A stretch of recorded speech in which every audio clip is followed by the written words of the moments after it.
Hi, I'm Mara Webster within Creative Company, and thank you so much for tuning into one of our talks today. I'm so thrilled today to be joined by the wonderful Aasif Mandvi to talk all about his CBS series Evil. And I wanted to start by talking about the conversations that you were having with Robert and Michelle King, the show's creators, in between season one and season two, because it sounds like they really took the time to sit down with all of you individually and have a lot of conversations character-wise about where your arcs had been going, where you kind of saw your character continuing to develop in the second season. And so wanted to ask about what those conversations looked like when you were talking with them, and what were the things that you felt were important to continue really evolving and developing in Ben as a character. Well, I think, one of the things I love about the way the Kings work is that they do sit down with the cast and at the end of the season, sort of do a postmortem, like, how was that? How did it all go? And then at the beginning, when they start the writer's room, they invited us in to talk to the writers and just talk about, what we wanted to do and like where we wanted to see our characters go. And I talked mostly, in season one, Ben was very much, he was very certain about everything, about what he knew. And his arc was, he didn't have much of an arc. Like he was basically the same guy at the end of the season that he was at the beginning of the season.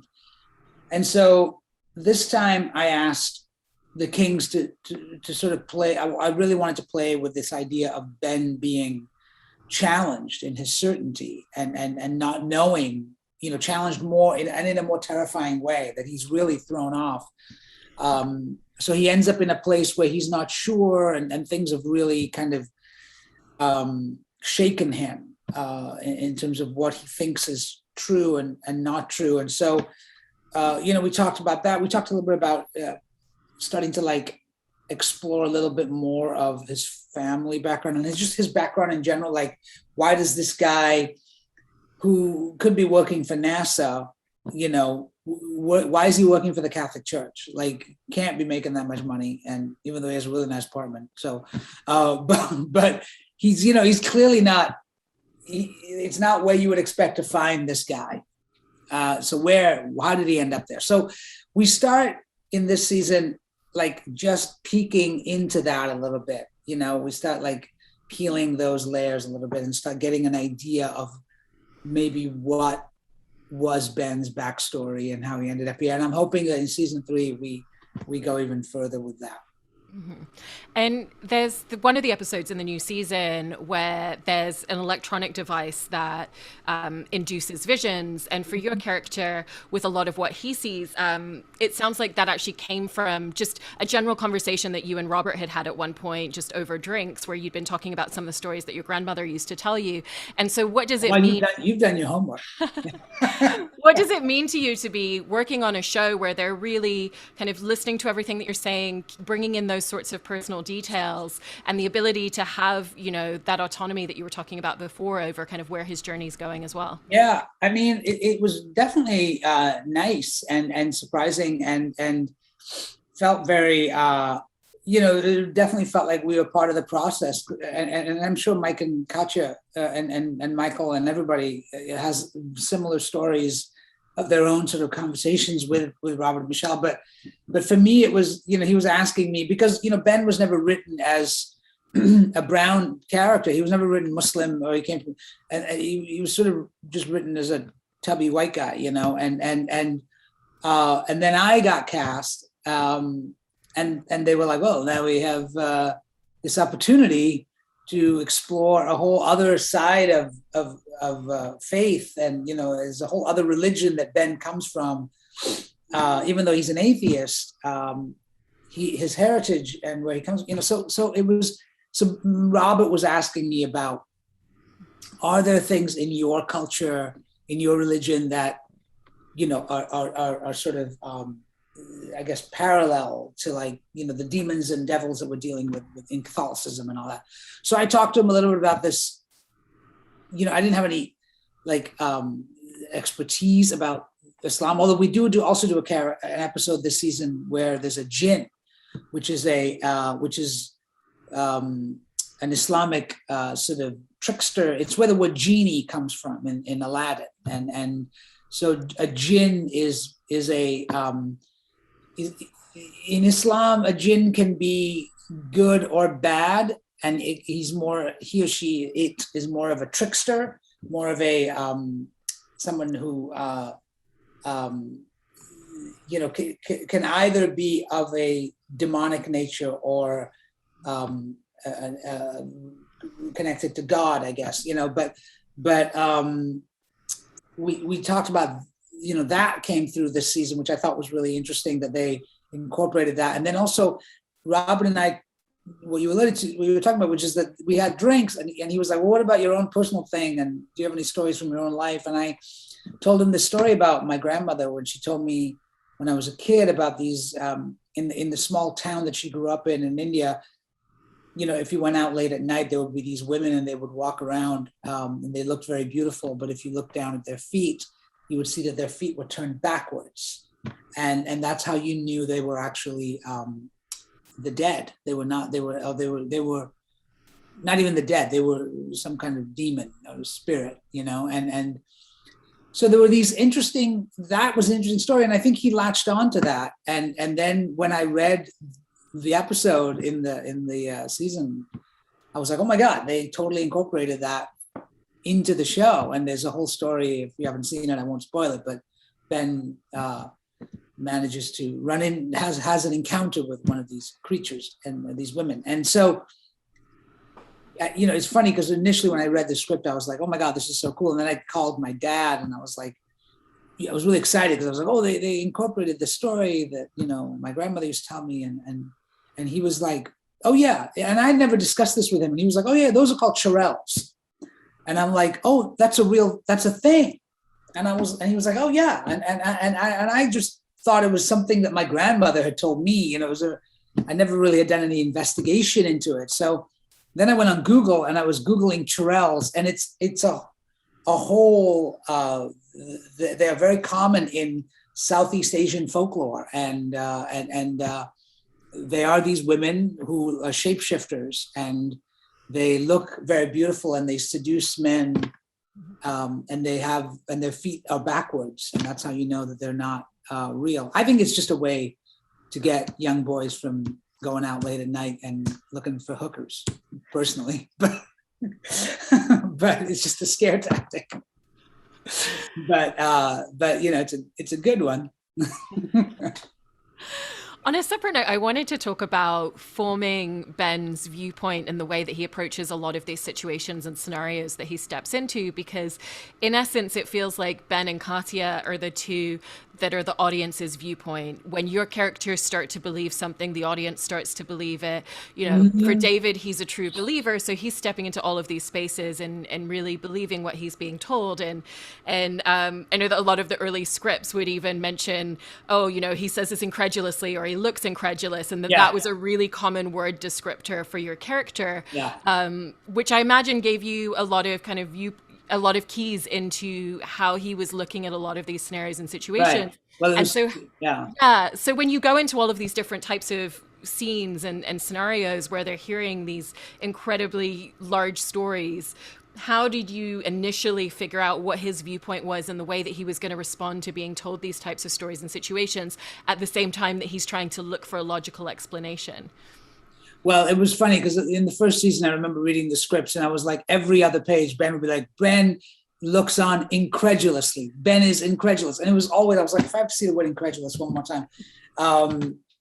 And so I think that was a big clue for me about his take, and where he came from. And look, I think for any actor, you sort of slowly start to inhabit the character and put on more layers of him. And for Ben, he just came down to certain things, like he was always approaching everything skeptically and looking, that was my way into him. There was a sort of representation of him, even in the costume and stuff, like he was wearing heavy boots, and he sort of was he always felt to me like he was very grounded to the earth, and still does. Like I feel like Ben is like the earth, and Katya is the personal, the interpersonal, because she's a psychologist, and then David is all about the spirit. And so it's like the you know, he's looking up, she's looking straight forward, and Ben is always looking down. But I also love the idea that Ben, there were a couple of scripts in the season 1 where Ben was sort of always looking around and looking, you know, he would walk into a room and just always be checking out the thing that no one else, I think it was episode 4 or something, where of the first season, where Ben notices a hole in the wall while they're talking to this kid who's having these psychological issues and maybe a psychopath or something. And then Ben notices that there's a hole in the wall. And it's that, those kind of little clues that allow an actor to go, okay, this is what this guy does. You know, this is what he's always looking for, the thing that no one else has noticed. And so I play that a lot with Ben. And then just a sense of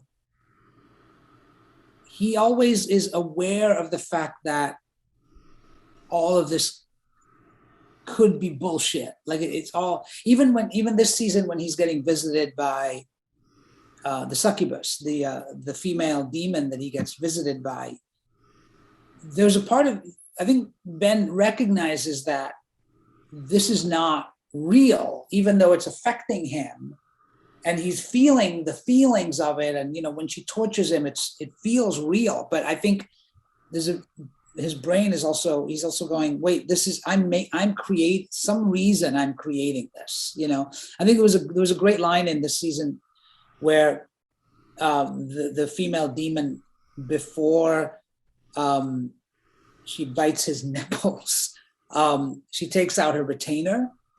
And it was like this really interesting detail that didn't need to be there. And I just thought it's also part of the whimsy of evil. Like it's kind of the way the show is written, where you have demons with retainers. It sort of has this kind of there's a little cheekiness about the show. And, but I remember that there was the line, Ben says, why do you have a retainer? And I remember reading that line and thinking, oh, like this is Ben. He's not asking her, he's asking himself, like why she has a retainer. Like, what is it about the demon that I have created that I would give her a retainer in my mind? You know, like, so he's trying to figure out like, what, like, why a retainer? You know, so like that, in that way, he's always aware of the fact that things are not, the things that he's even seeing are not necessarily, he's always looking for that explanation, you know? And it gets pretty crazy for him, especially with like the girlfriend and stuff this season. One of the episodes I wanted to talk about a little bit as well was S is for Silence, because it's, you know, there's very few lines of dialogue in it. It is a mostly silent episode, and yet there's so much density in terms of the amount of detail that's been written into it still, and every single frame has information that you're continuing to pick up on. But especially because you have this situation where the three of them move so intrinsically and are kind of this pod at this point, and the three of you have really continued to evolve and enhance and develop that. What was the evolution for all of you in working together on an episode like that, where you're really having to think about working with scene partners in a completely different way of communication, where you're not able to rely on any of the dialogue and it is purely mannerisms and expressions with one another? Well, it was great in a way, because, well, you know, when we first got the script, we were like super excited about it, and you think, oh, well, great, no lines to learn, you know? And it's just, but then you realize like how dense the script is, like you said, like it's all about the nuances of looks and things, and really trying to figure out how you would communicate if you didn't have language as a tool. So that became a really fun just exercise for the three of us and for the show, you know, just like, there's one scene in the show where they try to take my phone away, and I'm trying to say like, I need the phone because it's a camera and I need to take pictures, you know, and on a phone you take pictures like that, right? And I was like, how do I communicate that to someone that like this doesn't read, you know what I mean? Like this looks like I'm typing, right? So then I was like doing this. And I remember like, I was like, I don't know if that even reads, because it's an old timey camera, you know, like an old Canon, you know, and so I ended up doing this thing, but it was one of those moments where I was like, how do I explain that I want to take pictures? Like, you know what I mean? Like you don't, you wouldn't just, you can't just, there's the thing that you would really do in real life. And then there's the thing that you would do in order to explain somebody to somebody. Well, you know, luckily we had these notepads that you could write on. So we did have the ability to sometimes write things down. And everything gets really compressed down to like the essentials when you don't have language, you know, when you, in one scene, I think I just wrote WTF and I just show it to David. And it's like that, you know, if that was a dialogue scene, I'd be like, well, what do you mean? Like, I don't understand that, but you know, this, and then he'd be like, well, because there's a demon, you know, like, and then it just came down to WTF. And so there's it becomes very contained, and you have to be, it just boils down, everything just boils down to its basic essence. It's a really good exercise, even in, like I would say, like, it's sort of an interesting acting exercise, really, because it's like, even if you're in a scene, like, how would you communicate everything? Even a scene with dialogue, like, how would you communicate everything if you didn't have dialogue here? You know, like, is there a way that you would physically inhabit the scene to communicate the same information? So it was a fun exercise. Yeah. It also makes me think of back when you went on Colbert and you were talking about a conversation that you had with him when you first started on The Daily Show before going to do your first field report, and that one of his 3 pieces of advice was, don't be afraid of the silence. Mm-hmm. And so when you were starting out on The Daily Show, obviously there's a really clear space and intent with not being afraid of the silence. But did you find that even early on, that was something that then carried into your performance work as an actor, in understanding the way in which we fill silences up and the way that you can really utilize that as a performance tool? Yeah, I mean, I think that silence and stillness are incredible tools for actors, especially on screen. And as a young actor, you don't trust it. You know, you kind of trying to, I mean, not that the scene should be not filled, but it doesn't necessarily, you don't have to fill it with dialogue, you know? And one of the things on The Daily Show that I learned, and it was a different skill set because it was more an interview skill set, and it was sort of, how do you let something just sit and let the other person